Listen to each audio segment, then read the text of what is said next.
Hello दोस्तों, नमस्कार। स्वागत है आपका एक नई वीडियो में। दोस्तों, जैसा कि मेरा नाम दीप सिंह, मैं पशुपालन विभाग राजस्थान में कार्यरत हूँ। और ये हमने जमुनापारी बकरी का पालन करते हैं हम लोग। तो हम लोग उसमें क्या मैनेजमेंट करते हैं, क्या दवाइयाँ देते हैं, आज हम आपको बताएंगे डीवर्मर के बारे में, मतलब पेट के कीड़ों की दवाइयों के बारे में। तो जैसा कि पेट के कीड़ों की दवाई, मतलब कि जो भी बकरी होती है, बकरी का जो बच्चा 3 महीने का हो जाता है, सबसे पहले हम देते हैं 3 महीने पे बकरी की दवाई प्लांट। जो भी पेट के कीड़ों की होती है डीवर्मर 3 महीने में देते हैं। फिर 3 महीने के बाद हम 6-6 महीने में उसको डीवर्म करवाते हैं। वैसे ये जो शेड्यूल अपना रखा है हमने, कि पहले जब वो बकरी है जो 3 महीने की हो जाती है, 3 महीने की बकरी को हम लोग डीवर्मिंग करवा देते हैं। फिर उसके बाद हम लोग 6-6 महीने में उसको डीवर्मिंग करवाते हैं, जिससे क्या होता है, उसके पेट के कीड़ों की दवाई पिलवाने से वो जानवर क्या है, बिल्कुल स्वस्थ रहता है। अब इसमें मैं कुछ दवाइयाँ जो हम इस्तेमाल में लेते हैं, जैसे एक क्लोजेंटल है, जेनवेट नाम से आती है, हम इसका भी इस्तेमाल करते हैं। ये एल्बेंडाजोल आती है। एक टोलजैन नाम से ऑक्सीक्लोनाइज सॉल्ट आता है। तो इन सब दवाइयों को हम पिलाते हैं, पर ये दवाइयाँ एक साथ नहीं पिलाई जाती हैं। जैसे हम डीवर्मर का एक शेड्यूल होता है कि जैसे आपने इस बार जिस सॉल्ट से किया है डीवर्मिंग, जैसे उदाहरण के तौर पर बताना चाहूँ मैं, जैसे एल्बेंडाजोल है। अगर एल्बेंडाजोल को अगर आपने पिलाया अपने जानवरों को, तो मैं इसमें आप थोड़ा सा एक बात और ऐड करना चाहता हूँ कि एल्बेंडाजोल जो भी डीवर्मर होते हैं, कुछ प्रेग्नेंट एनिमलों के लिए सेफ नहीं होते हैं। जैसे लाइका एल्बेंडाजोल को प्रेग्नेंट एनिमलों को देने से रोकते हैं, क्योंकि इसके साइड इफेक्ट भी होते हैं। तो दोस्तों, जैसे जो भी एनिमल डीवर्मर है, आप अपने नजदीकी पशु चिकित्सक से पूछ सकते हो कि मेरे ये बकरियां हैं, मैं कौन सा पिलाऊं।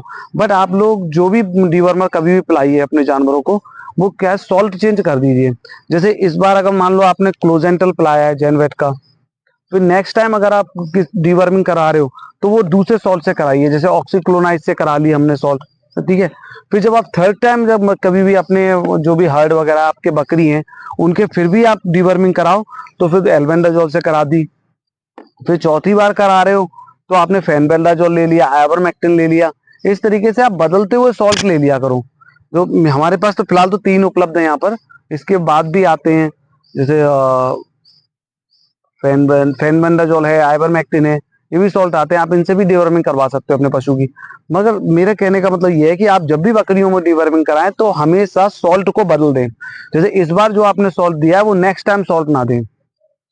तो दोस्तों, ये था डीवर्मिंग के ऊपर। डीवर्मिंग बहुत बेस्ट है, मतलब सबसे ज्यादा अगर बकरियां कोई पाल रहा है, तो डीवर्मिंग टाइमली होना बहुत जरूरी है।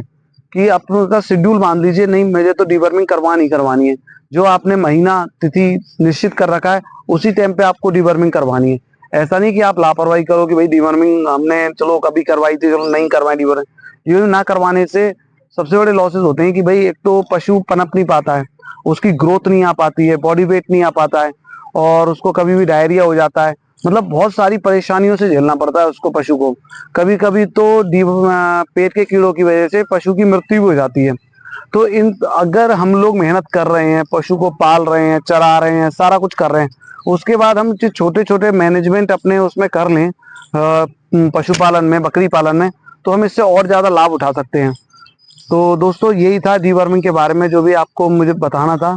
तो दोस्तों, मिलते हैं एक नई वीडियो के साथ। दोस्तों, मेरे चैनल को लाइक करिए, सब्सक्राइब करिए और शेयर करिए। जो भी कोई नई जानकारी हो, आप हमें कमेंट कर सकते हो। कमेंट करने के बाद हम आपका जवाब देंगे। Thank you.